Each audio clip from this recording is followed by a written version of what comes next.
Communication arts allows you to dip your feet into anything. You will never feel limited, and you will never feel boxed in. Taking up communication arts made me realize I can be at places I didn't imagine. Eventually, along the process, na-discover ko pala na I can do more. I am more than my dreams. And so being a comm arts major gives me confidence that wherever I am, I can speak my mind in any situation and communicate with ease with others. Most importantly, communication arts students have the opportunity to understand communication in a wide variety of contexts. We have the power to influence and educate others for the better. Philippine Women's University allowed me to explore far beyond my expectation. Whether you are just building your networks or just exploring who or where you want to be, PWU will not just give you papers, exams, curriculums, but you will learn by experience.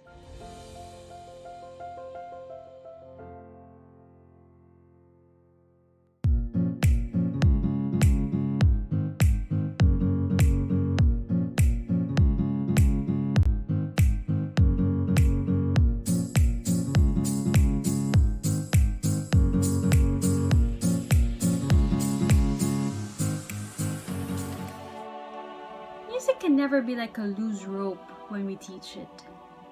It has to be very tight with information to help understand the reasons why we should study this, like any other subjects.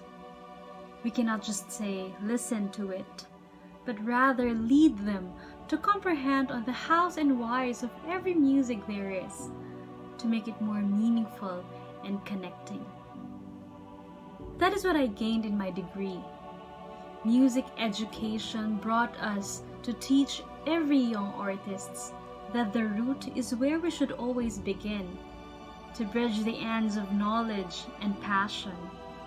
And it is in the beauty of arranging those tones into a beautiful melody and a story that would then plunge into every part of your soul.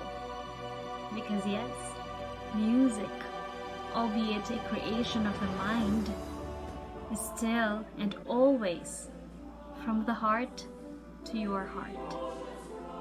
This is Aubrey Benvenida, Bachelor of Music, major in Music Education, batch 2019, PWU School of Music.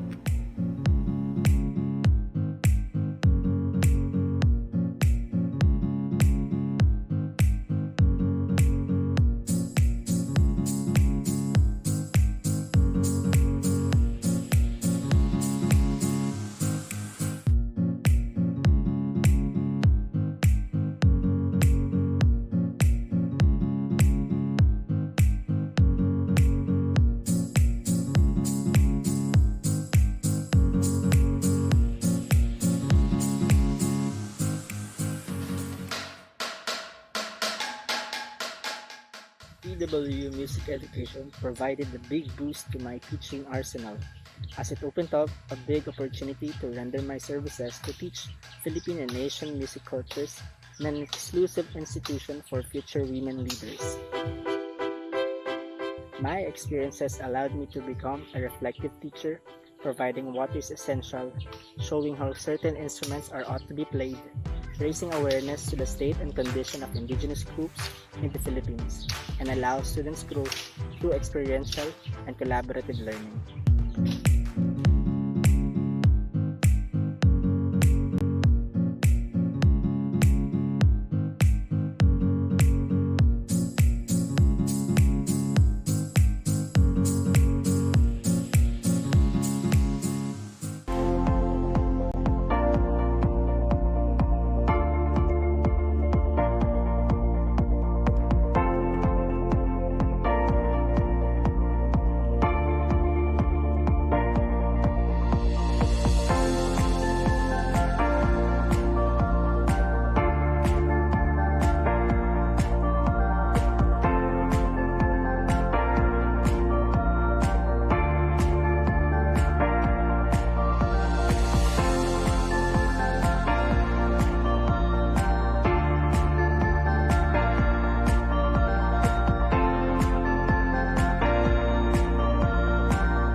Game na po.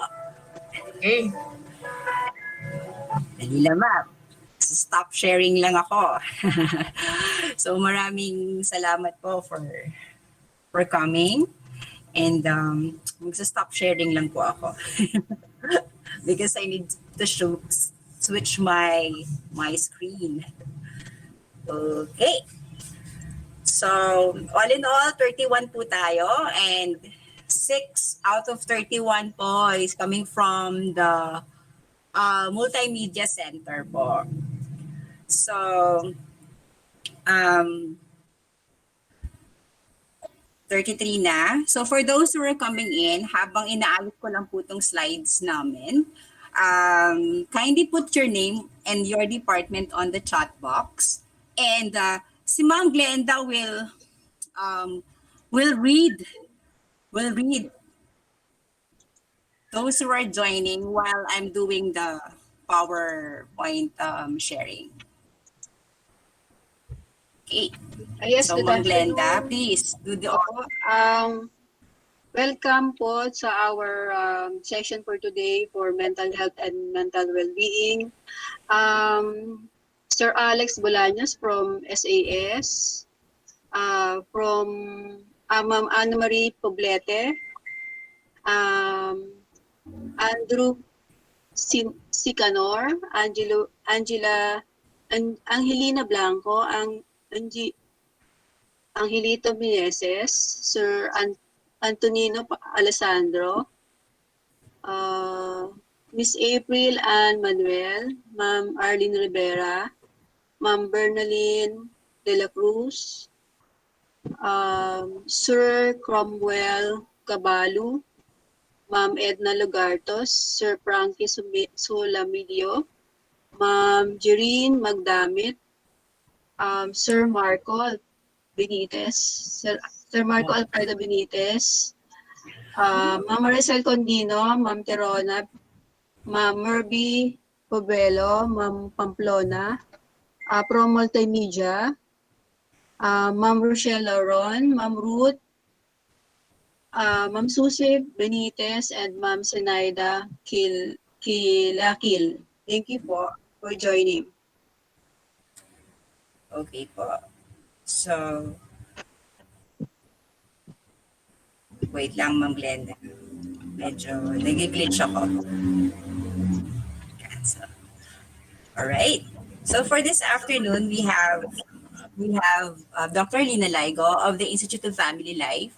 She will be our resource speaker for mental health and mental well-being. So basic mental health and positive psychology for PWU faculty and staff. So this will gonna be from 2:30 to 4 o'clock p.m. So as always, we are starting right on time. However, I'm having technical thing in terms of presenting, and here it is now. So, Doc Lina, Yeah. you may Hi, take it away. everyone. Yeah. Hello, everyone. Good afternoon.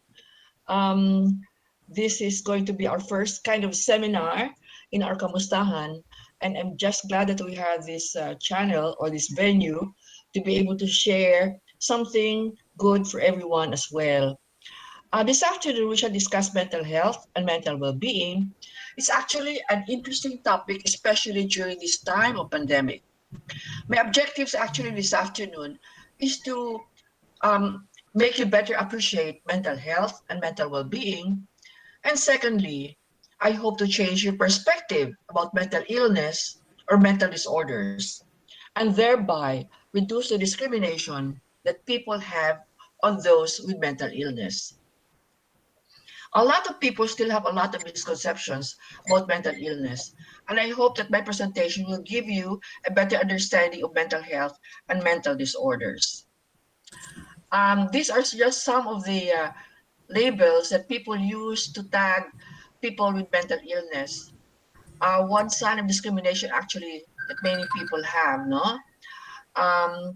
There are so many labels actually, but these are the only ones that I know of. So kung meron kayong alam, no, just please give it to us, because then we can have a compilation of the different labeling that people have on mental illness, no, I would appreciate your assistance on this matter. Now, having a mental illness actually does not mean that you are crazy. It simply means that you're vulnerable. It means that you'd have an illness with challenging symptoms. While mental illness might alter your thinking, destabilize your moods, or distort your perception or reality, it doesn't mean that you're crazy. It simply means that you're susceptible to sickness and the same as any other person. People with mental illness are violent and dangerous. No. Whenever there is a killing or shooting or mass violence, it is easy to label the offender as mentally sick or mentally disturbed. Defense lawyers actually find this a very good alibi to get their clients off the hook and minimize penalty. Violence and mass shootings can be due to hatred, racism, or discrimination. And in fact, a study, wait, a study in the US, no, in many countries, indicated that actually violence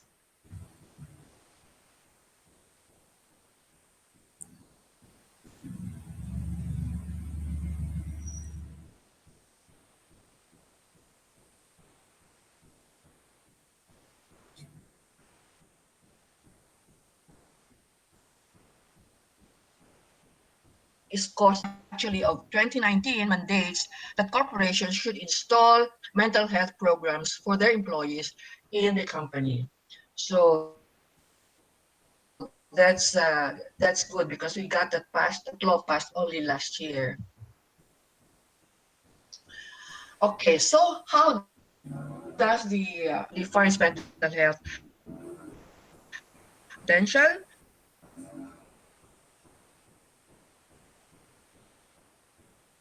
cope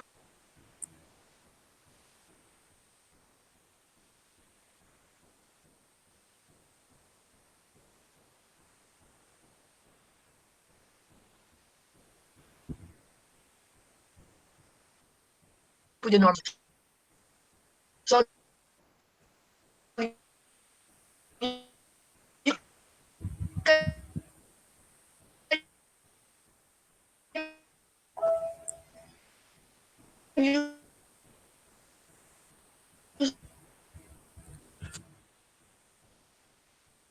you can use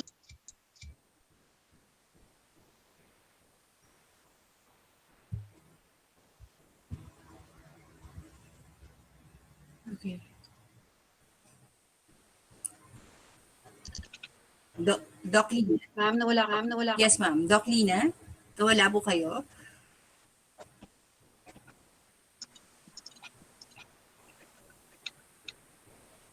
Take over, Ma'am Sarah. Yes po. uh Isa na si Ma'am, nawawala. Technical problem. Yes, ma'am. Ma'am Glenda, can you call Doc Lina?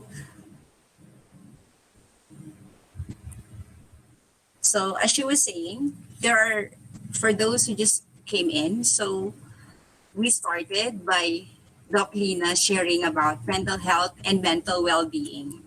So there are levels of people with mental disorders. And in her slides, these are some of it. Sira yung ulo, may sayad, krong-krong, baliw, retarded, windang, kulang-kulang, buwang,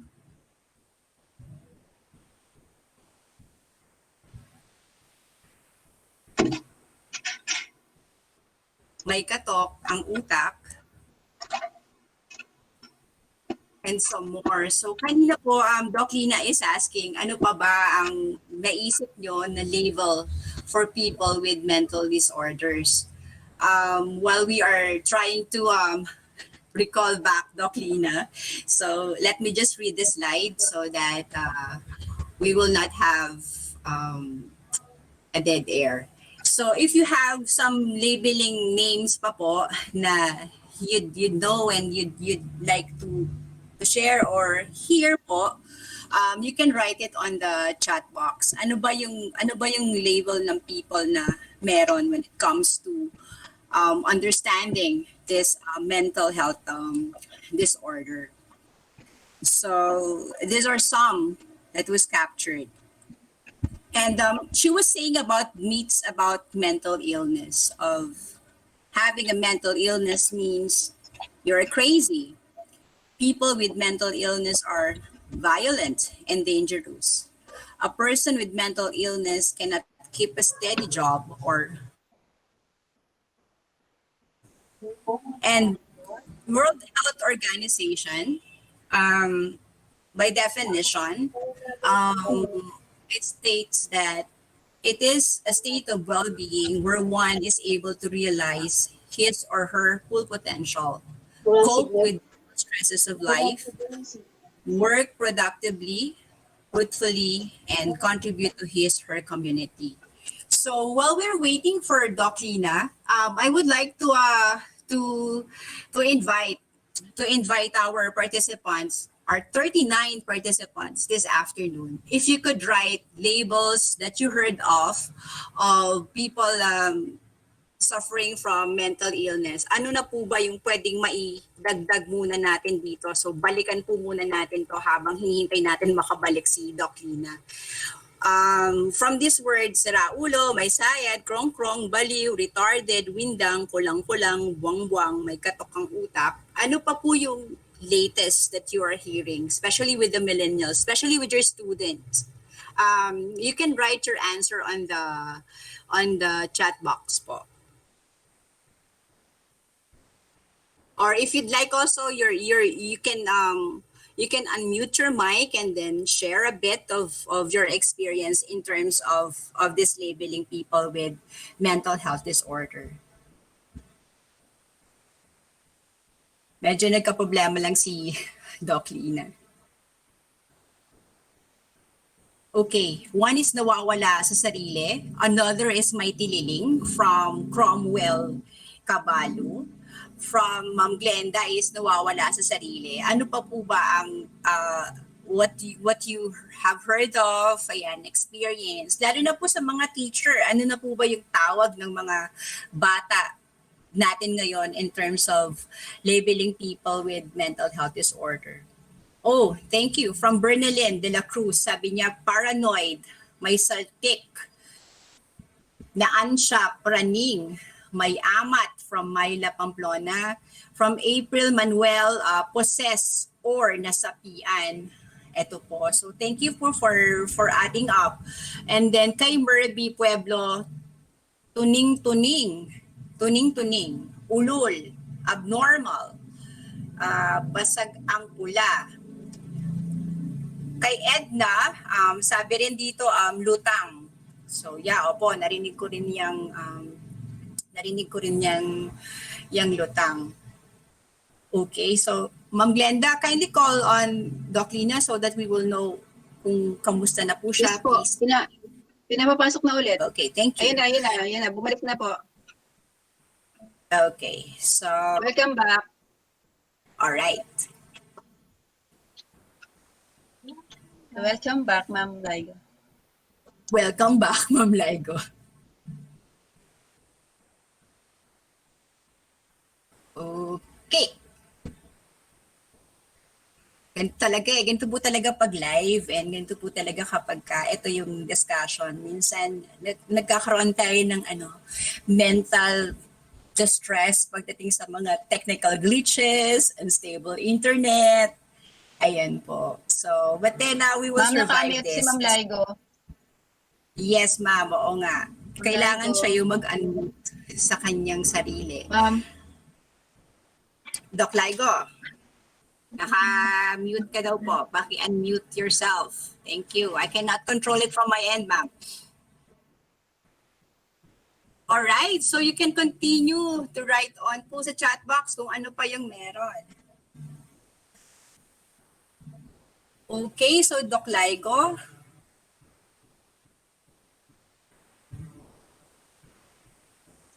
Can you hear me? Yes, Sarah? ma'am. Welcome Okay, back. good. Yes, Okay. ma'am. Okay, Yes, so ma'am. what point were you not able to hear me? At what slide? Ma'am, what we did, ma'am, when you're out, I read through dun po sa labels of labeling people with mental health disorder. And then I asked them to write on the chat box po kung ano from their end yung mga label na naririnig po nila. So marami pong sumagot. So adding to Ah, your slide, ma'am, okay. merong So dinagdag. hanggang slide 2, in other words. Yes, ma'am. Yes, ma'am. Okay. So we will move on. Okay. So we shall keep tab of those labels and include them in our next presentation. No, pag gawa tayo ulit dito. Okay. Yes, So ma'am. the third slide is now the myths about mental health, right? Yes, ma'am. Okay. Now, having a mental illness does not mean that you are crazy. It simply means that you are vulnerable. It means that you have an illness with challenging symptoms. So while mental illness might alter your thinking, destabilize your moods, or distort your perceptions of reality, it doesn't mean that you're crazy. It simply means that you are susceptible to sickness, the same as any other person. And then people with mental illness are violent and dangerous. Well, whenever there's a killing or shooting or mass violence, it is so easy to label the offender as mentally sick or mentally disturbed. Defense lawyers find this a good alibi to get their clients off the hook and minimize penalty. Violence and mass shootings can be due to hatred, racism, or discrimination. And a US study, in fact, of many countries indicated only 7% of violent crimes were caused by mental illness. The last one, with correct assistance, actually, a person who has mental illness can maintain a steady job and be a wonderful parent or a productive employee. In fact, the Mental Health Act of 2019 mandates that corporations should install mental health programs for their employees' welfare. Okay, so far, can you hear me? Can you hear Yes, me? ma'am. Loud and Okay, good. clear. Very Yes, Yes, good. ma'am. ma'am. Now, let's define what mental health is according to the WHO, World Health Organization. Just remember 4 elements of mental health. One is to realize your full potential, be able to cope with stresses of daily life, and work productively and fruitfully or creatively, and also contribute to the community. 4 things, no? One is your self-image. The other one talks about resiliency. The other one talks about productivity and creativity. And the last one talks about meaning of your life. What is the meaning of your life? Okay, you can actually use these indicators to check yourselves whether you're mentally healthy or not. So, what is a mental disorder? Actually, it is a psychological or behavioral pattern characterized by a combination of abnormal thoughts, emotions, behaviors, and relationships with others. And the most common is schizophrenia, depression, intellectual disabilities, and other disorders due to drug abuse. But most of this can be successfully treated. So if you need to seek help.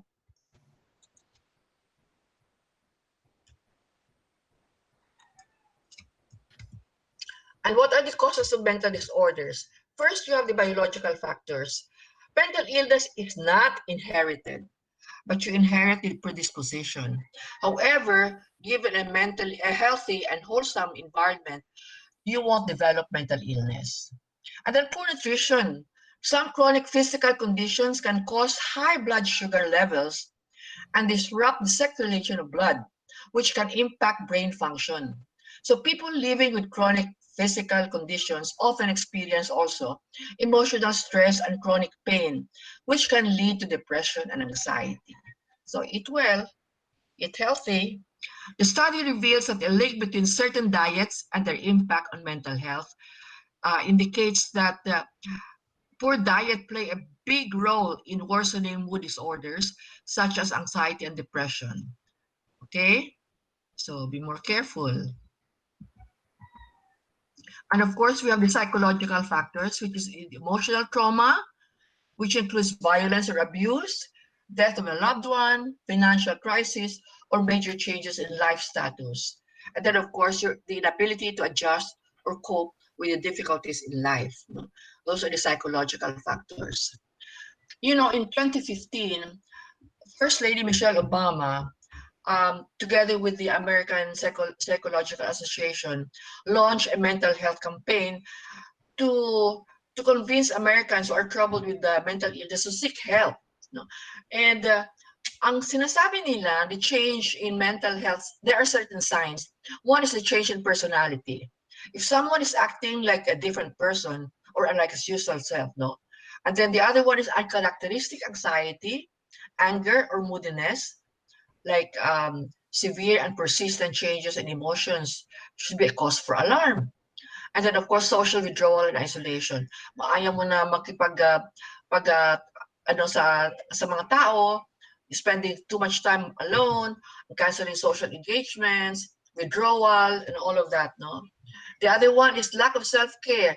Ayaw mo na maligo, ayaw mo na mag-supply, no? Um, you also exhibit sometimes risky behaviors like drugs and alcohol.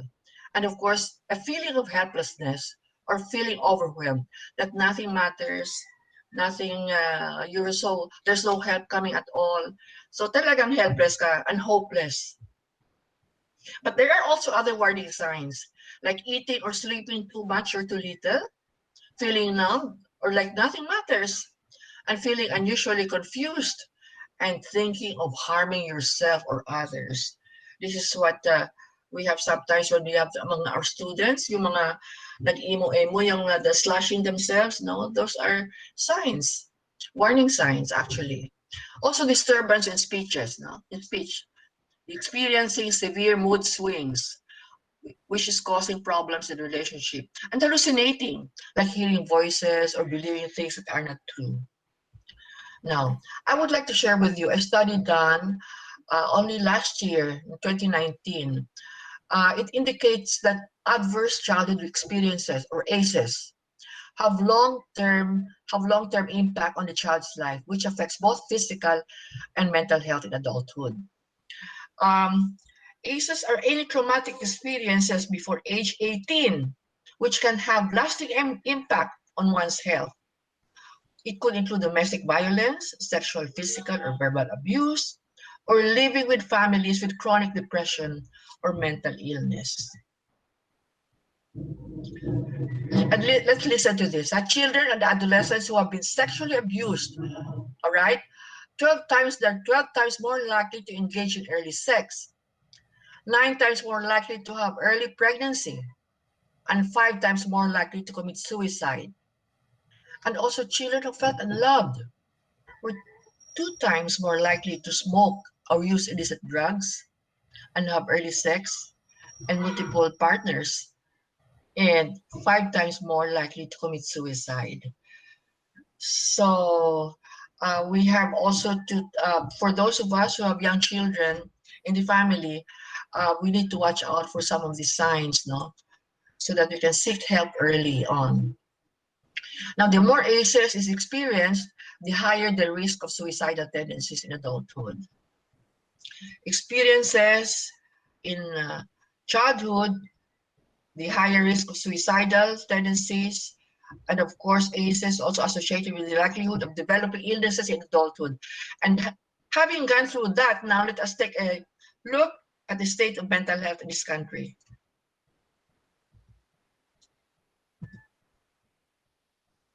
DOH survey 2005, 1 out of 5 Filipino adults and 1 out of 10 of the 5 to 15-year-old children have been reported to experience mental illness or mental disorder.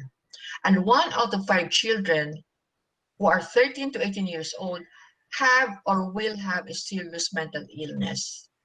So actually, our mental illness, they are those usually the early signs at the age of 14. It starts there. No? So it doesn't come out actually when they're still very young.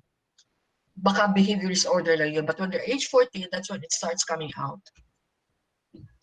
All this actually means that out of every 5 adults that you work with or know personally, one of them is bound to have been diagnosed with a mental illness within their lifetime.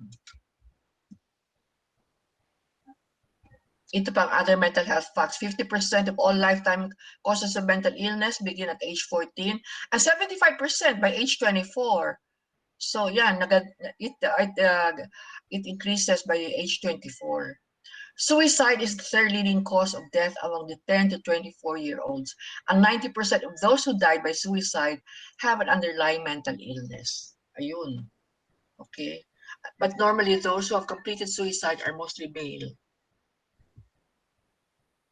Having said that, okay, another one, 50% of all lifetime causes of mental illness begin at age 14. Ay, wait, tapos na pala yan.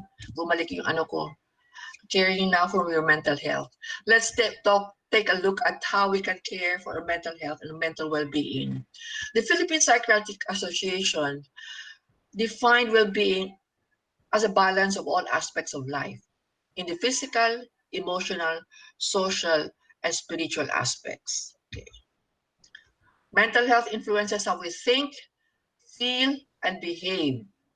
This also affects our ability to cope with stress, overcome challenges, build relationships, and recover from life setbacks and hardships. So you can just see how important it is in our life. People said that they don't care about mental health kasi they don't understand it actually. Akala nila mental health, mental illness. And if they don't have any mental disorder or mental illness, so they won't care. But actually, mental health is very, very important. You have to work hard on maintaining that as much as you work hard in, your career or maintaining your job. People who are mentally healthy feel a sense of contentment. They have a sense for living and the ability to laugh and have fun. The ability to deal with stress and bounce back from adversity.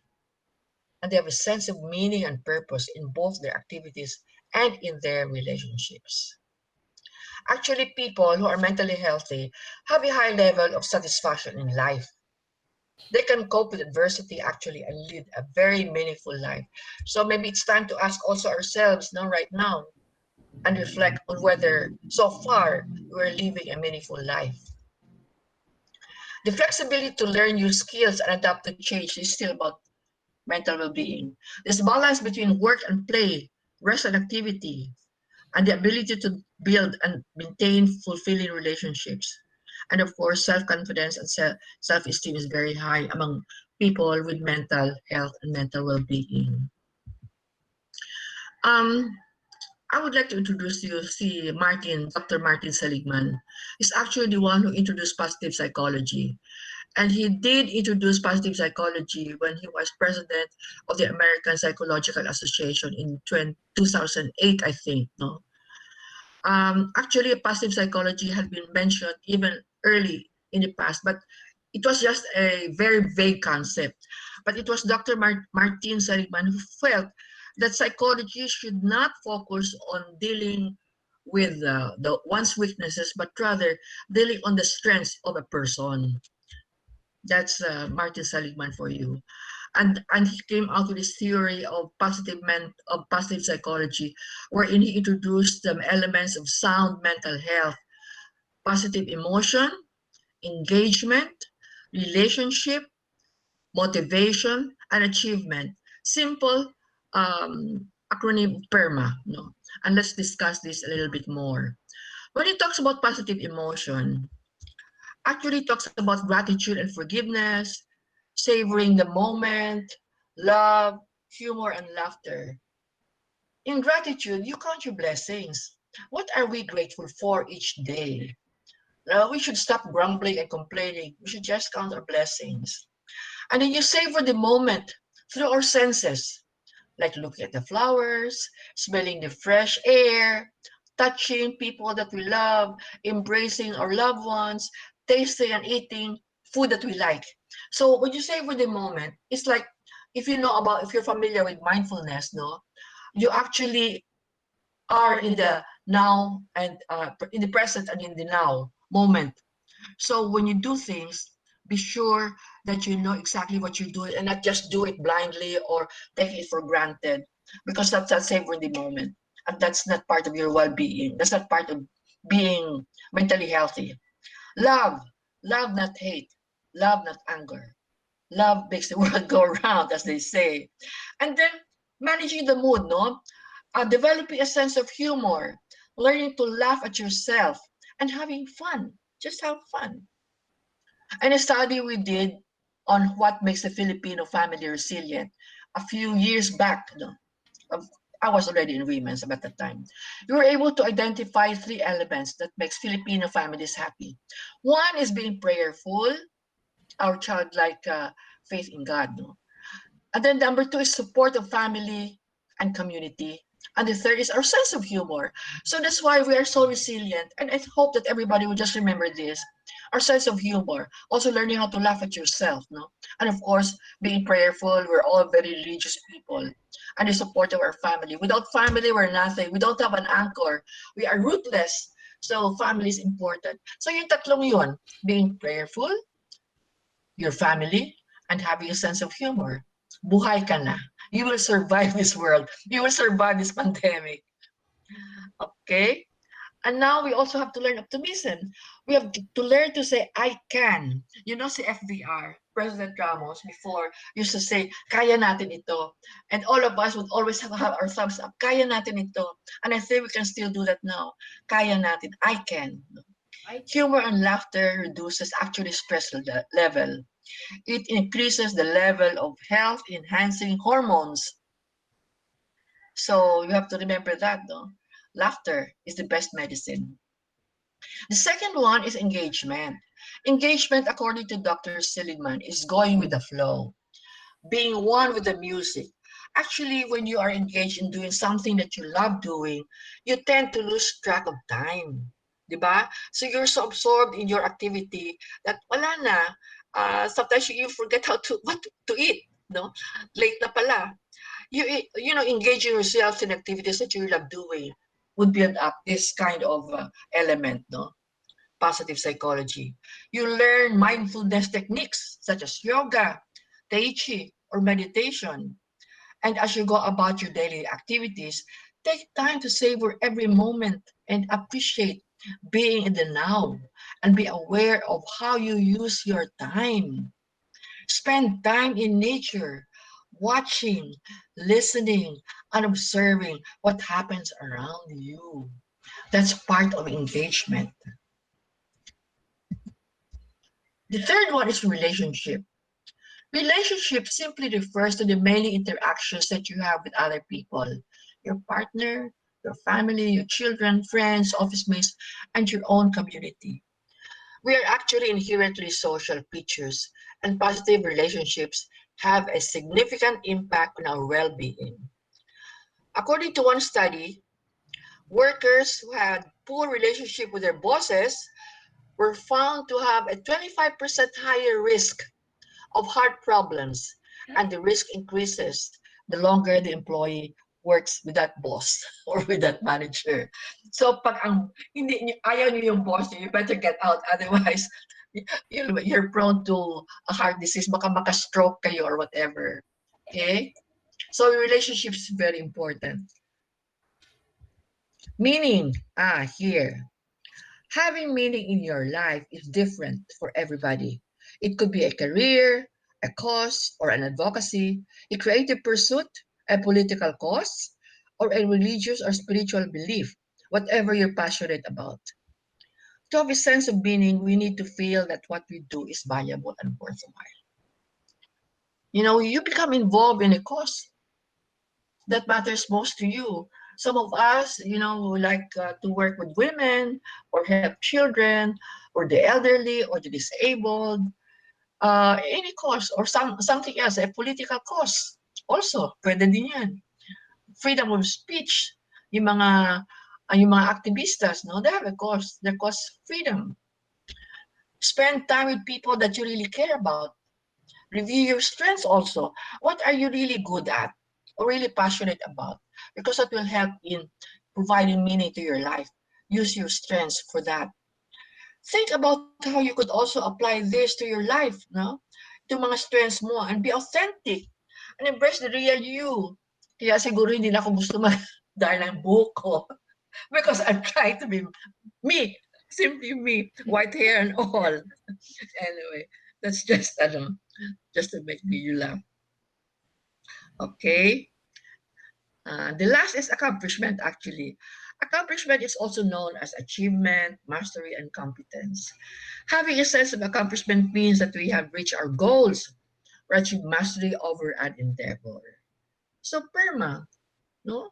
Positive emotions, engagement, relationship, meaning, and achievement. So, all of this we need to remember if you want to make our life worthwhile. Some examples here of achievers that I would like to share with you. See, Albert Einstein, whose parents and teachers thought that he had an intellectual disability, actually was the one who discovered the law of relativity, diba? A very famous guy. Oh, he's also a philosopher. Tapos si J.K. Rowling, if you're familiar with the Harry Potter book, imagine, he was just a divorced single mother living in public housing before becoming one of the greatest publishing success stories. And then si Michael Jordan, Michael Jordan, I'm sure, the basketball star. He was kicked out of high school or his high school team for lacking talent. He has been quoted as saying, I have failed over and over and over again in my life. That is why I succeed. Correct. We need failure also to make us succeed. The researcher, I won't share that with you. I won't have that anymore. I won't share that anymore. Okay. So actually mental health is peace of mind. So if you have to develop mental health, especially during this pandemic, your mental well-being, you have to take care of yourself. Always be positive about everything. Do not complain. Do not think negative thoughts, because negative thoughts will give you negative energies around you, negative vibrations, and even to people around you. So instead, you should exude positive vibrations around you so that everybody around you would be happy and positive as well. No, so I hope that I was able to help you with a short presentation. Um, Doc Lina, yeah, we have a question from Josephine Suleiman. yeah. Her question was, what about sudden change of personality in a snap? Well, sometimes it has to be recurrent. It has to be persistent. Kung once lang siya mangyari, no, hindi naman yan siguro alarming. But pag nagre-recur yan, then that is, I think, you need to rethink and seek help. Did I satisfy Sarah? Sarah? Sarah, Yes, can you ma'am. hear me? Yes, ma'am. Yes, ma'am. Pwede niyo pong ulitin yung sagot niyo, medyo na I putol-putol. said, it has to be recurring, no? The change of behavior, sudden change of behavior, sudden change of personality will have to be recurring and persistent. Kasi kung once lang yan, hindi naman siguro alarming yan. But it should be alarming already if it is recurring and persistent. Okay? Yung palagian, yung paulit-ulit. Yeah. Kailangan, Meron pa yeah. po bang Yes po. Meron pa po bang question from our 48 participants po regarding the topic being shared? Was it clear? I mean, were my explanations clear? Yes Was po. my Ma'am Josephine? Ma'am Josephine Soliman, nakuha niyo po ba yung sagot or you want a follow-up po from what you're asking po? Miss Josephine Soliman, if you're there. You can unmute po your mic or you're okay now with the sagot. Sarah, I just wanted actually to share Yes, ma'am. with the participants, no, what mental health is as opposed to mental disorder, or what mental illness is as opposed to mental health, and how they can care actually for their mental health. It's important that everyone should be able to be conscious of staying mentally healthy. Okay po. Okay, ma'am. Yes Is there daw po, any sabi other? ni Ma'am Suliman. Yes po. Okay, ma'am. Any other question po? Clarification or sharing? Yeah. Tapos na ba yung slides ni Ma'am? Yes po. I believe so. Yes po. Baka may sinabi ako na hindi nila naintindihan, especially when I was talking about the PERMA aspects, the elements of positive psychology, or how they can build positive psychology, how they can be positive emotions, rather, how they can build better relationships, how they can build meaning in life, how they can build engagement. If you just focus on those things, on those five elements, I think everybody will be able to care for their mental health. Ma'am, may question sa'yo. From Verbi Pueblo. Yeah. Ma'am Sarah, may question. Yes po.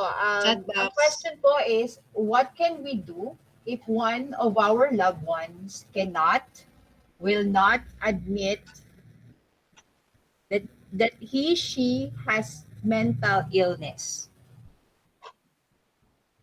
What are the signs that you're talking about here?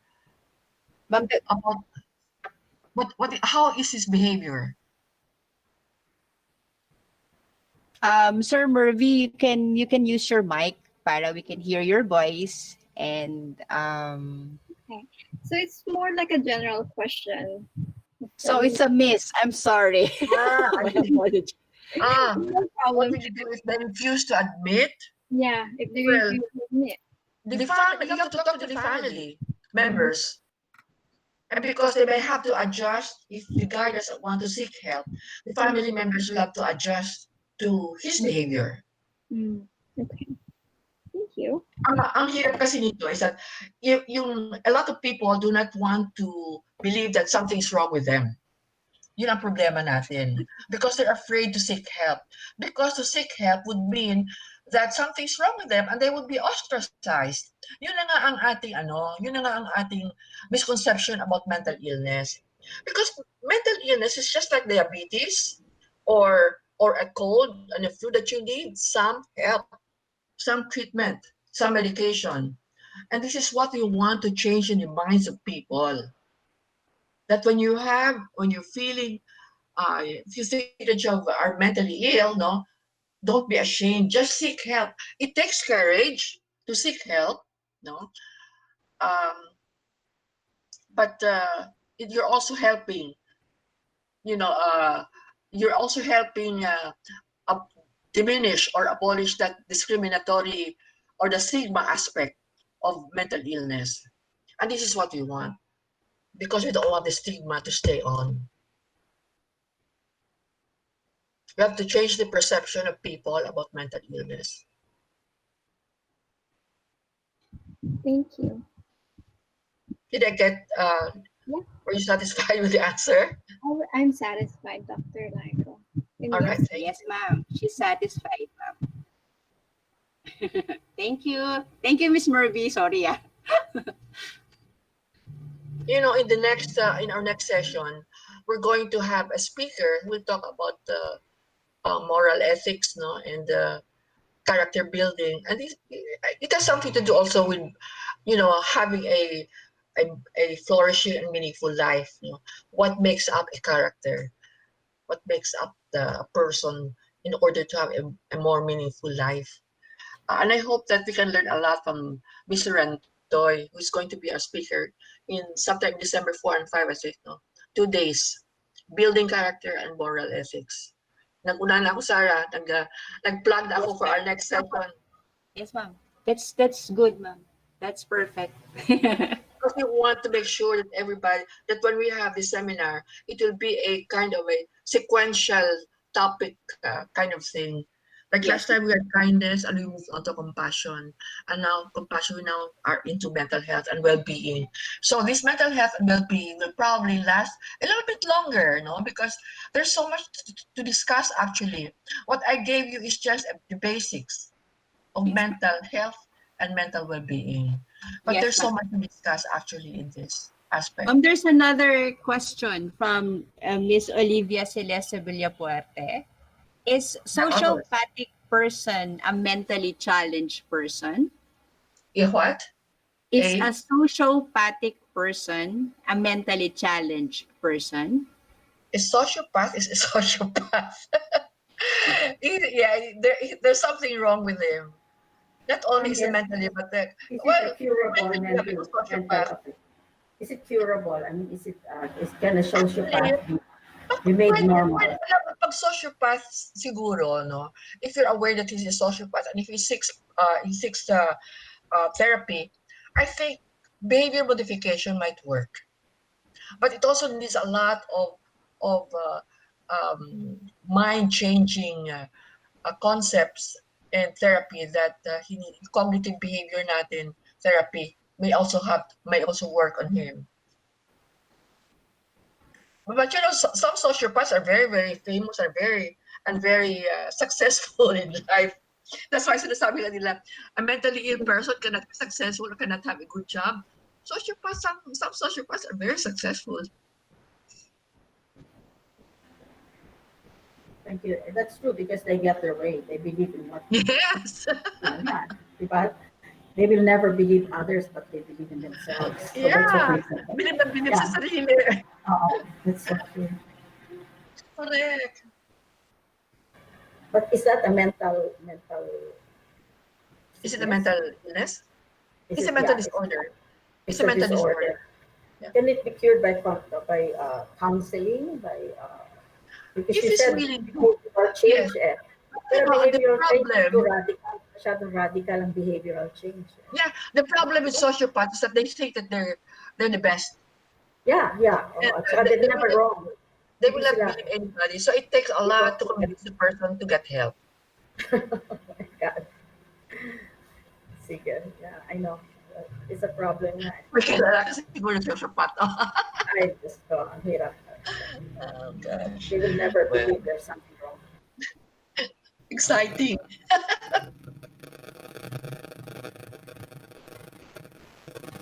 Yeah. Actually, ang worry ko lang dito kasi sa mental health natin, no? Because 1 out of 5 Filipinos experience mental illness or mental disorder. That's quite a big number. Ang global is one out of 5 also. That's a global ratio. And we have the same ratio. And we have to be more careful among younger children, especially at age 14 and then age 24, because that's really when they come out, no? All these illnesses come out. Pero may mga signs naman eh. And I think behavior signs are very easy naman to detect.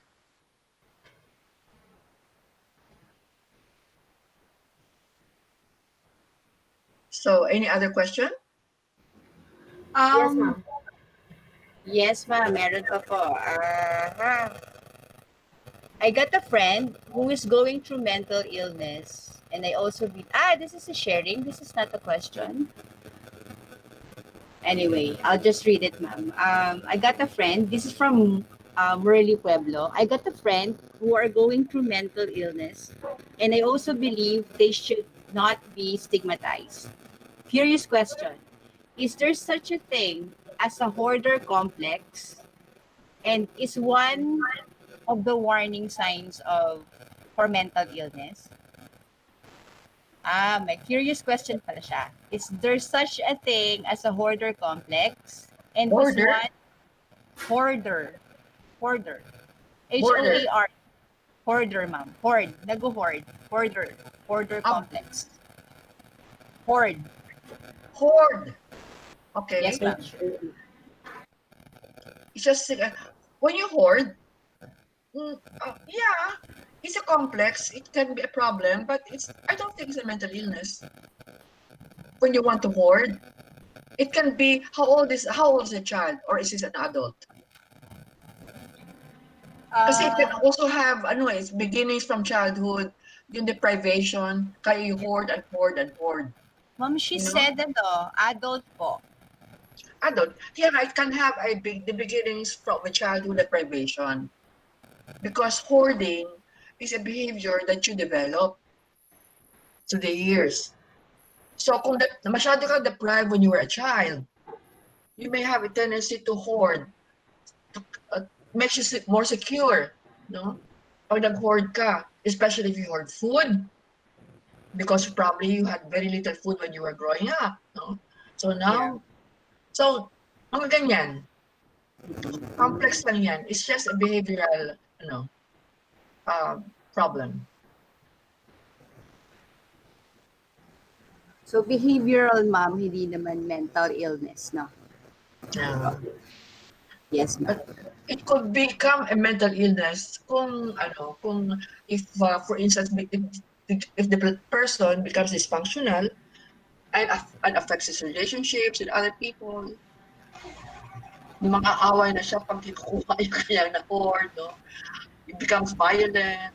Then that affects his brain structure already. Affects his thinking rather. So, okay. Meron pa siyang last question. Okay na mag-question. From Merby Pueblo, my last question.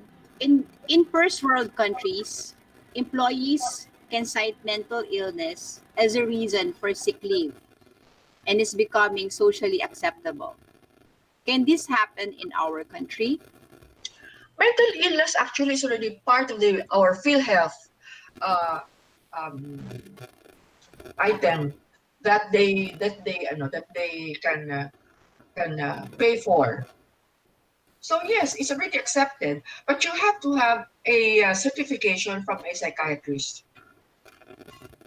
that you are mentally ill to be able to avail of the vacation leave or the sick leave. Okay. Parang sa atin naman, ma'am, parang wala pa, no? Kasi parang mas nahihiya yung natin. Yeah, because they don't want to be labeled as mentally ill. Tsaka ma'am, parang sa atin din, di ba, sa workplace, pag may ganyan, minsan grounds rin agad para tanggalin ka. Well, which is that's a violation of human rights. It is, ma'am, pero ma'am, di ba, given kung nasan tayo, ma'am. Dysfunctional na siya. If they cannot work anymore, if the employee becomes a sagabal na sa trabaho, yes, maybe, no? But kailangan niya talaga therapy muna before termination. Baka indefinite leave na yan. Ma'am, may isa pang question from Rochelle Lauron. Yung tao na panay ang selfie at panay ang post sa kanilang picture at mga activity sa Facebook, yung kada galaw nyo ay pinupost niya sa Facebook, may mental illness po ba siya? Sana wala, ma'am. Madadamay ako dyan, ma'am. Narcissistic lang siya. Gusto niya lang makita sarili niya. Trip niya yun sarili niya. Mama ko yan, si Marilyn Lauron. Wala lang pangalan sa yes, ma'am. Yes, ma'am. Si Marilyn po yan namin, si Rochelle. Baka okay. ikaw yun. Ikaw yun. Kasi laptop na ginagamit ko. Yes, ma'am. Gusto niyo po mag-add, Miss Marilyn? Sorry kasi naapektuhan kasi talaga ako sa sa tanong mo, naapektuhan ako. Hindi ko na gagawin ng mga bagay. Curious lang ako. Joke lang. Hindi, curious lang yes, ako. Ma'am. Go ahead. Hindi, curious lang kasi ako. Kasi may mga bagay na dapat na hindi mo na ipopost pero panay ang self. Hindi naman sa ako against whatsoever. Ano ko lang kung merong mapapunta na ba siya doon or may sayad ba siya ng konti or naapektuhan niya sa ganung klaseng sitwasyon lang. Kasi kada gala, wala namang kaimportanteng bagay, walang ano, ipopost na. Hindi sa naiinggit ako, ma'am. To see himself everywhere. Oo nga naman. Sige, ma'am. Subukan mo kasi, ma'am. Subukan mo, ma'am. Hindi kasi, hindi lang ako sanay mag-post talaga whatsoever. Wala namang effect, ma'am. Yes, ma'am. Turuan kita, ma'am. Hindi, marunong naman Turuan ako. kita, ma'am. Hindi nga lang marunong mag-post. Marunong mag-selfie, hindi lang marunong mag-post doon sa Facebook. Yun. Turuan mo mag-post. Okay. Para may konsuelo ka. Okay. Tara, turuan mo ako, Sige, ma'am. Gusto na dito, mamaya. So, si Miss Sel ng GCTO would like to add something on the hoarder question of Miss Murdy. Ma'am Sel Alright, of good GCTO. afternoon. Oo, di ko alam how it is going now. Hoarding is already part of the disorder this time, DSM-5. Although before wala pa siya, recent lang. Under siya sa isang personality disorder na. So, kailangan muna niya ma-clarify yung ano ba yung type of hoarding niya, nasan siya, anong ginagawa niya. Yun po yung the hoarding. Before kasi parang it's okay lang to buy a lot of. But if it is too much and it affects already your everyday, naapektuhan na lahat, becomes already included, kaya nandun na siya sa DSM-5. Yun, pa, bago lang po pala siya. Hindi na ba siya ganun paano? Sel, Yes, if we have a case like that, Sel, di ba usually you look into why she likes to buy so many overbuy or overhoard, kung bakit ganyan. Then maybe you can go back to her childhood kasi baka may mga experiences that led to that kind of behavior. Yes, ma'am. Kaya po dun sa hoarding ng symptoms niya, mayroon po siya dun mga kung ma-reach niya yung ilang symptoms na nandun, like excessive acquiring of items, persistent difficulty. Pero ito kasi galing sa back kung kailan nagaano siya. Not exactly mayroon siyang sabihin natin, hindi siya contented like ng childhood. Depende rin po. Depende din sa kanyang pero if it is too much already, na it affects already the everyday, hindi na siya makatulog kapag hindi niya nabibili ng yung gusto niya na sobra naman na hindi na kailangan, and then all of the sudden matatabunan na siya, then that's already part of the disorder. But I'm not exactly sure kung kailangan talaga kasi I haven't read any journal pa na nagsasabi galing sa childhood, but there are also, pero hindi nila kiniklaim yan at all, especially for the US articles. Kasi they call it na parang, ito lang, kasi okay naman kasi sila nung bata pa, especially the first world country. But for us, I think ma-add siguro yung mga literature natin sa Philippines for that. Yeah. Correct, yeah. Thank you, Mom. Oh yeah, ma'am, may question ba from Ma'am Nancy Pelite? May oras pa naman tayo. Would you relate kleptomania to mental illness or just a behavioral problem? Which one? Relate what? Would you relate kleptomania to mental illness or just a behavioral problem? It's a behavioral problem, actually. Kleptomania, yeah, it's a behavioral problem. Hindi po naman, actually, it's so hard. It's so easy to label it as a mental illness, but it's not. It's not because the person is still coherent. Yan lang, may behavioral disorder lang siya, no? So it should not be put in the same category as a mental illness. Yung kleptomania. It's a behavioral disorder. And it will only become an illness, a mental illness, if, again... Okay, so maganda po yung flow ng discussion, ano? And meron pa pong question from Angelito. Yes po. Okay na, Ma'am Nancy? Or you want to make a follow-up on kleptomania, your question po? Ma'am Nancy? Nasagot po ba ni Doc Lina your question on kleptomania or you want to add more? Okay na po. It's a mania, yeah. It's a mania. Yes po. So, okay na daw po siya, ma'am. Okay. Okay na si Ma'am Nancy. And then may isa pa pong question from Sir Angelito Meneses. What is the role of culture in perpetuating mental illness? Do you have any suggestion on how to change the perspective of society about mental health? You know, some behavior, some behavior, when if you say that it's parang out of context or medyo kakaiba, you have to take into consideration where that person is coming from. And this is where sometimes you have to think about the cultural background of that person. Kasi ibang mga tao in other cultures have behaviors different from the way we behave. So it should not be lumped together, no? Always look at the person's behavior and thinking as part of his cultural background. So kung galing sa ibang kultura, ay iba yun eh. Iba sa atin. So hindi yan dapat kasama sa mental illness na pag-label mo. Yes, ma'am. Okay. Sir Angelito, do you have a follow-up question or nasagot na po ni Doc Lina your question? Yeah, thank you, Dr. Lina.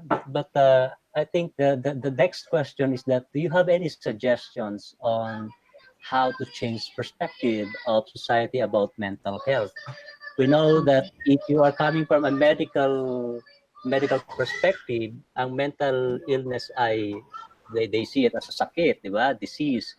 But if you are coming from a social perspective, social model perspective, walang problema ang mga mental health condition. Ang may problema ay yung society na tumitingin sa kanila.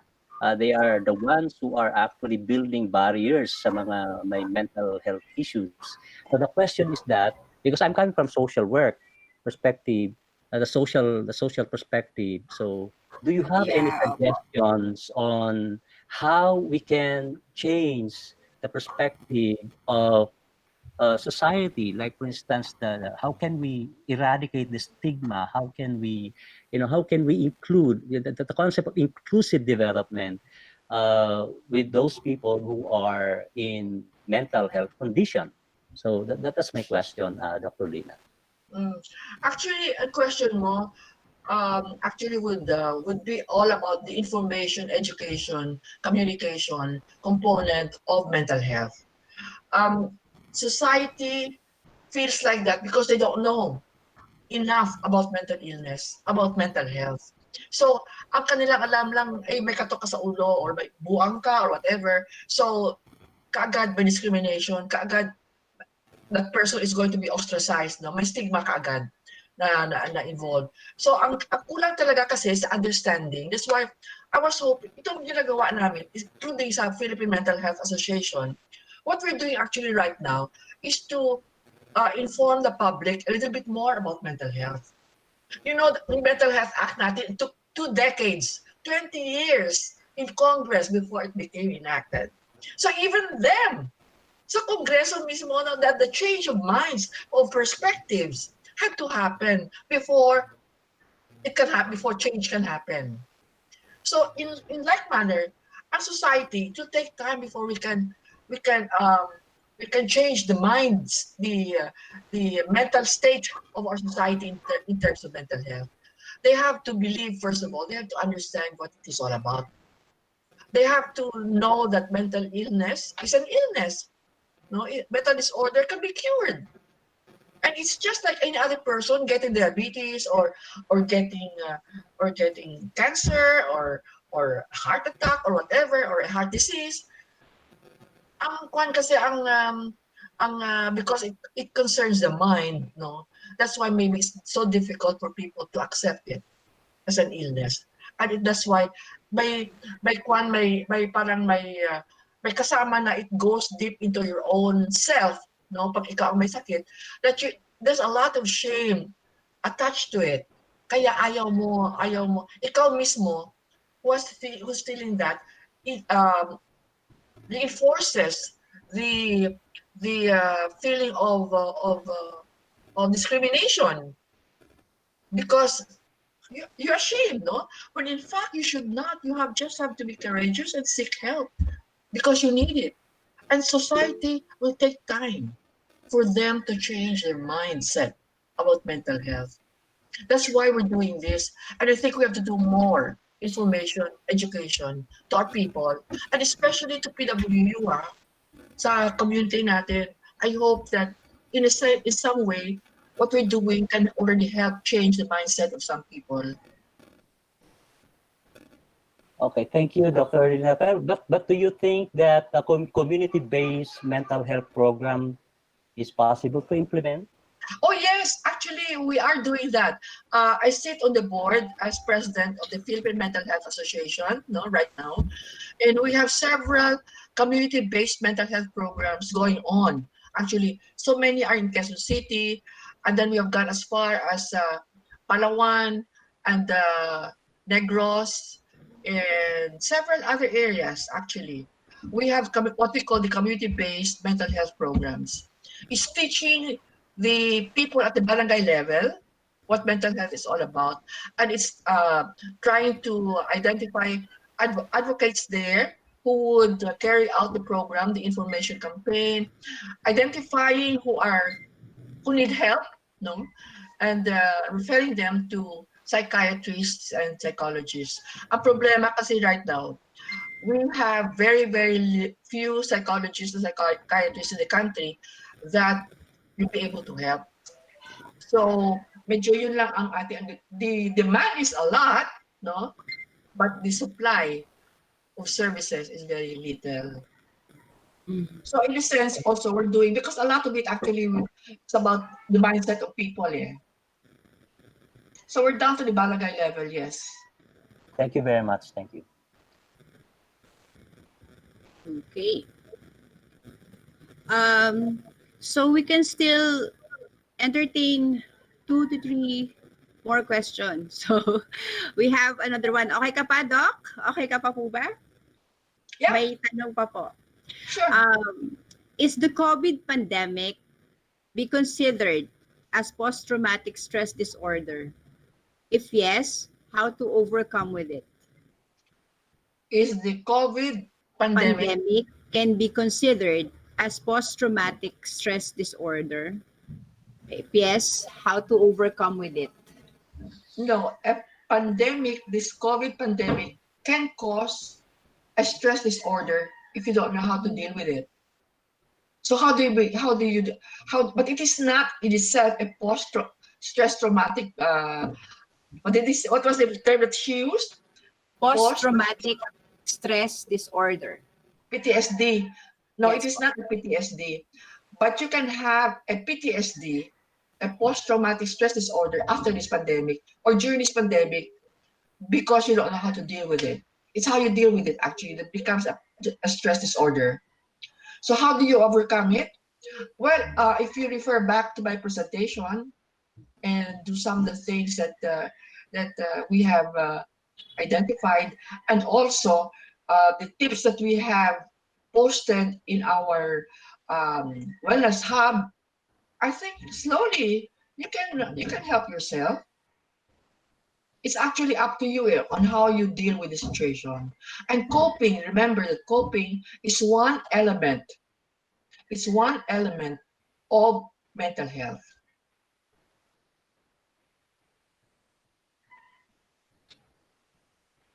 Remember, we have 4 elements of mental health definition. One is the self-image, or the living to your full potential. The second one is resiliency, being able to cope with stress. The third one is being productive and creative, and the fourth one is living a meaningful life.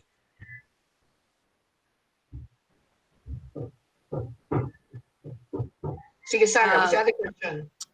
Yes, ma'am.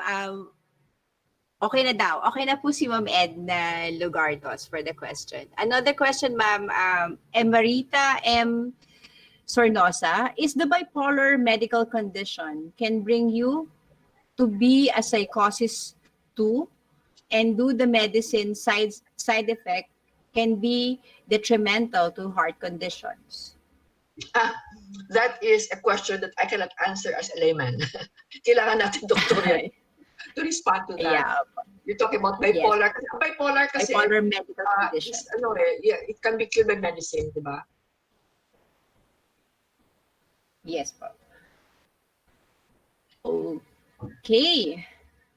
I think, Ma'am, can Paulo share? Sir Paulo Gonzalez of GCTO, you have written a lot in the chat room. Can we hear your voice, Sir Paulo? Paulo, come on. Hello po. Yes, Hi. Sir Paulo. Ayan, narinig niyo na po ba ako? Yes, loud and clear, Sir Paulo. Yung regarding po kanina sa question, yung regarding po dun sa tanong po na yung mga selfie, ganyan, and everything. I think po I think sa atin po dapat magsimula yung wag po maging judgmental para at least po malesen po natin yung stigma. Tama po. Tapos po, sa pangalawa po, may mga napansin din po ako dito na tanong na, is the COVID pandemic can be considered as post-traumatic stress disorder? Nakikita ko po dito, paano po kung ang sitwasyon natin is may PTSD na, tapos pumasok po itong pandemic? Tama po? Sabihin po, may tendency na, it's a different matter. Hindi po kasi po, ang sa akin po, ang pwede po kasi ngayon na ma-develop po ng mga tao na parang problematic. Ibig sabihin po natin na wala pa pong post-traumatic. It will be stress, anxiety, depressed mood, because of isolation. Paano po daw nila ma-overcome yon inside this kind of pandemic? So, ito po yung pwede nating gawin po natin. So, paano po ba natin magagawa ng paraan yon? Napakasimple lang naman po. Siyempre po, we have to take care of ourselves, our family, and colleagues. So, how we can take care of ourselves and community, dun po i-add ko na lang po ito dun sa binigay po ni Doc Lina. Doc Lina, yes. Opo. First is, taking care of your friends and your family can be a stress reliever. But it should be balanced with care for yourself. So, dapat po, habang nagbibigay tayo ng care for our friends, family, and community, we have to practice our self-care as well. Siyempre po, we can help others cope with their stress, such as providing social support, which can also make your community stronger. So during this time of increased social distancing, pwede po tayo na makapag-maintain ng social connections and care for our mental health and the mental health of others po. Paano po ba natin gagawin to? So syempre, we can do phone calls or video chats which can help you and your loved ones feel socially connected, less lonely, and isolated para malesen po natin yung anxiety na nangyayari po sa atin as of the moment. So ano po ba yung mga ways to cope with stress? Idadagdag ko na lang din po ito lahat. So in this kind of pandemic, we have to know what to do if we are sick and concerned about the COVID-19 pandemic. Paano po kung saan at kung paano po magkakaroon ng treatment, paano po natin we have to take care of our emotional health. We have to take breaks from watching, reading, or listening to news stories, including doon sa mga social media. I think kailangan natin ng limits, yun po ang tinutukoy dito. And then we have to take care of our body. We have to make time to unwind, connect with others, connect with our community or faith-based organization. Pero pagdating naman po doon sa COVID-19 na sinasabi po na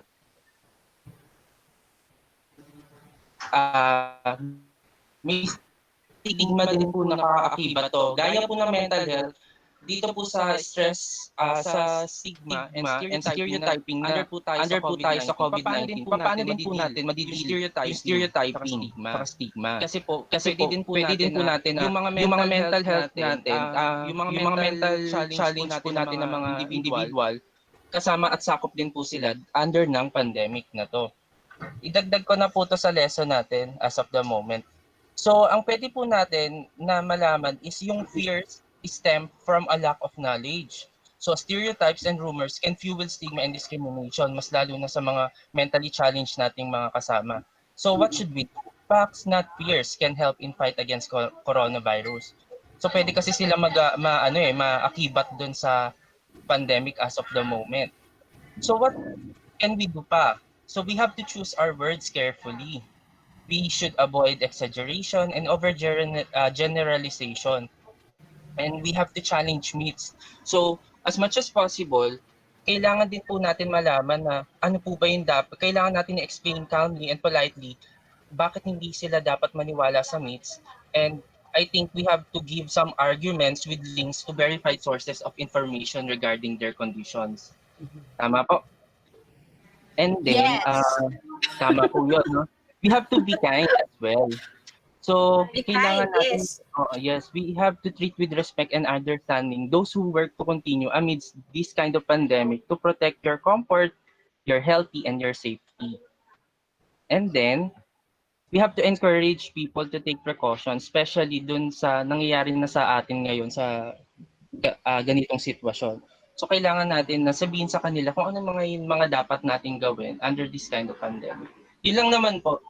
Okay. So maganda na, yes ma'am. Yes ma'am. So maganda yung sinabi ni Kuya Pao. So ma'am, any tagubilin or parting words? Very well said daw, Sir Paulo. Thank you po. I think kasi we're going to close, I think we just have to always think positive, no, and try to have that the positive vibrations around us every time. That speaks a lot of how we can really take care of our mental health, no. Yung mga sinasabi ni Paulo is actually what we can do also to be able to help ourselves. Kasi hindi pwede na pabaya na lang tayo because we're feeling lousy or we're feeling bored or whatever. Kasi that if you don't do anything at all, that could easily lead to depression. No? And that's what we would like to avoid, especially during this time of pandemic. So I'm hoping that we can continue to engage with people, relate with other people, engage ourselves, as we said, use the 5 senses, smell, sense of smell, touch, feel, sight, and hearing, so that we'll be able to enjoy life. And actually, now we have the time for that, how to enjoy life. And I think we should take advantage of the time in this pandemic now, including what we have to do with our work. And we have to love our work. That's another positive thing to do and to feel. So we have to love our work. We have to enjoy life, enjoy every moment, and stay sane and mentally healthy. Okay, ma'am. So, right now, ma'am, we have 53 NACS participants. NACS. So, kasi nag-i-increase tayo from 33 to 38, and now we have 53 people dito attending the session. So, Sarah? Yes, ma'am. I would just like to say that I would also like to thank all those who have attended this session this afternoon. And I hope that one way or the other, they will be able to share bits of information to people around them, to other people, so that it can spread the gospel of mental health. Diba? Yes, ma'am. Opo. And the reason why we're doing this, and maganda nga tong tandem ng Institute of Family Life and GCTO. Ito, parang I like the way na tumakbo yung session natin, because may nagtatanong on the chat room, may nagpo-follow up, and then may nag-add on, and then may nag-share ng experience nila.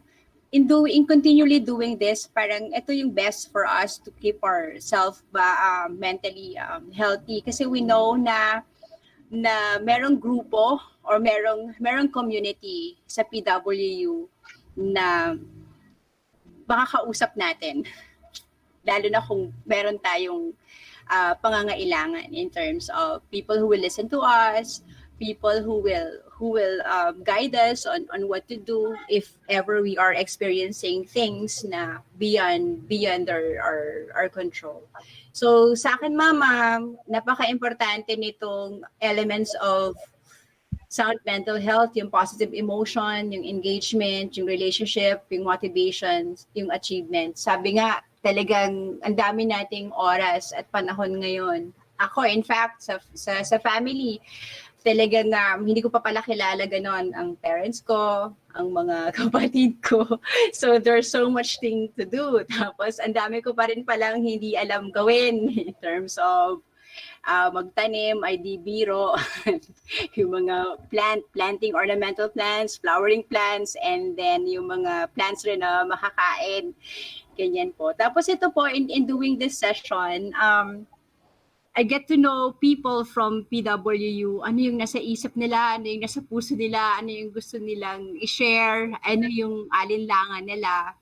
Ayan. So nakakatuwa lang this afternoon session. And sabi nga, may nag-PM sa akin, sana daw may part 2 pa. Sarah, nawala ka.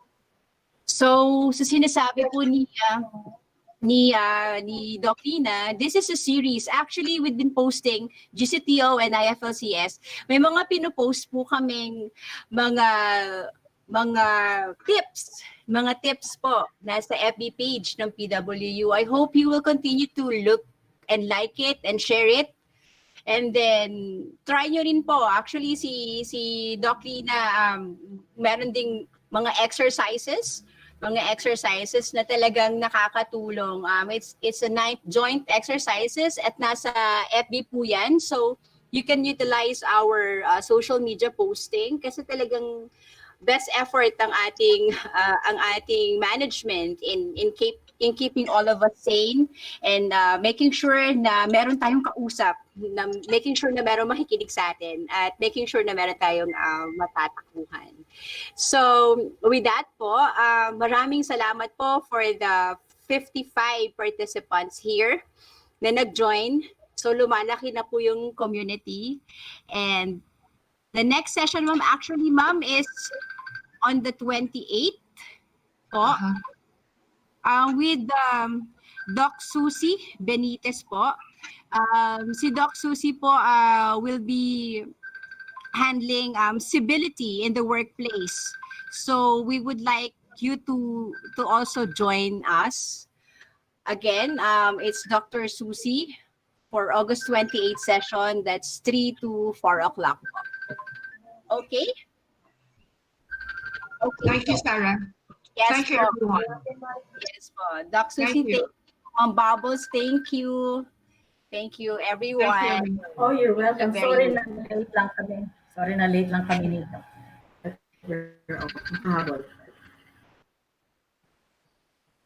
Yes. Maraming salamat po, Sir Frankie. Thank you. PWU Multimedia, thank you. Yes, ma'am. Glenda. Yeah, thanks to the media. Thanks to our media people. Sir Marco, nandyan, ma'am. Doc Lina, nandyan po si Sir Marco. Sir Marco. Thank you, Sir joining Marco.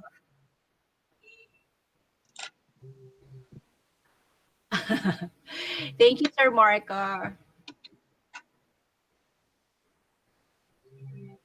Who else? Thank you, Miss Sheila, Miss Frankie. Thank you pa. Sir Frankie pala. Good afternoon po. We would like to hear from Sir Marco po. Sir Marco.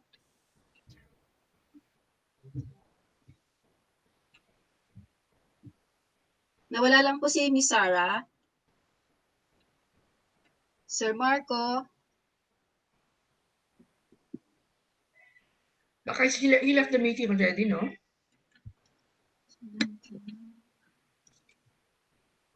He could have left the meeting, Sarah. Ma'am Glens, nag-thank you si Sir Marco. Thank you, everyone. And then, wala na po siya dito. Ma'am Glenda. Mami. Yes, ma'am. Nag-thank you na si Sir Marco. Ano wala? Yes po. Nag-thank you na. Okay. Yes po, opo. So anyway, Sarah, we'll just say thank you to everyone for joining. Yes po, opo. So thank you everybody for joining. And And the next maybe time po, we shall next also tackle, Sarah, next time we shall also tackle depression and yes, other ma'am. Sure, ma'am. mental health disorders, no? A little bit more Okay po. about it. And a little Sige bit po, more ma'am. about positive psychology because it's really good. No, I want Yes, everybody to know a little bit more about that, to be yes po. familiar with it. Yes po. I think mama maganda yung yung naka-series na tayo, like you started with this and then may follow up kasi interesting din yung mga question po nila. Okay. So, yes po. yeah. Thank you everyone. Thank you. Thank you po. Sir Paolo,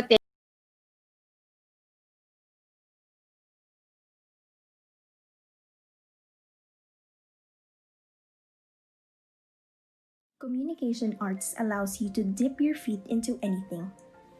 You will never feel limited, and you will never feel boxed in. Taking up communication arts made me realize I can be at places I didn't imagine. Eventually, along the process, na-discover ko pala na I can do more. I am more than my dreams. And so being a comm arts major gives me confidence that wherever I am, I can speak my mind in any situation and communicate with ease with others. Most importantly, communication arts students have the opportunity to understand communication in a wide variety of contexts.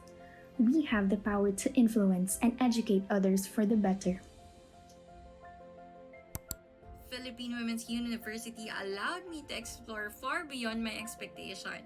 Whether you are just building your networks or just exploring who or where you want to be, PWU will not just give you papers, exams, curriculums, but you will learn by experience.